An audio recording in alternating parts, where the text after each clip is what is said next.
If I was some Canadian elite globalist overlord, replace that with whatever name you're thinking, Mark Carney, China, whatever. If I was the powers that be in this country right now, what would I want people to do? I'd want them to be hopeless. I'd want them to think there was no point in trying. Don't start the business. Don't make money. Don't invest. Don't bother. There's no future in this country. It's all screwed, right? That's what I want. If I had a subservient population, if I was the slave master, I would want you to have no hope. Because if you had hope, you'd build that business. You'd invest that money. You'd have those kids. You'd move to that new house. And you'd prosper. And you'd do well.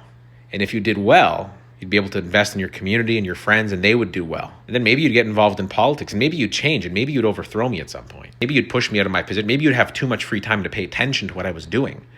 And then you'd have the power and influence to change it. I wouldn't want that. I'd want you to give up. I'd want doom and gloom. I'd want you to rehearse your grievances in your head. Tell yourself over and over again how bad it is, how there's no way out, how unless you leave, you'll never make it, you'll never work here. That's what I'd want you to think, which is exactly why I refuse to think that way. I'm done. I've gone so far down that rabbit hole. We know what's wrong with Canada. There's a lot wrong with Canada right now. But there's also a lot of hope. There's a lot of good that can come out of this country.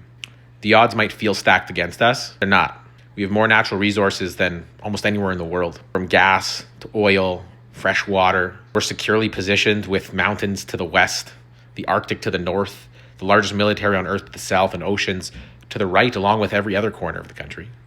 We don't have hurricanes and earthquakes. We don't have mudslides and tsunamis. We're very hard to invade geographically. We have a lot of land, fresh air, open space, and we're one of the most secure places on earth to invest and store wealth. And there's a few bad people in office preventing that from taking off. They're preventing us from expanding our industry, from taking in foreign investment.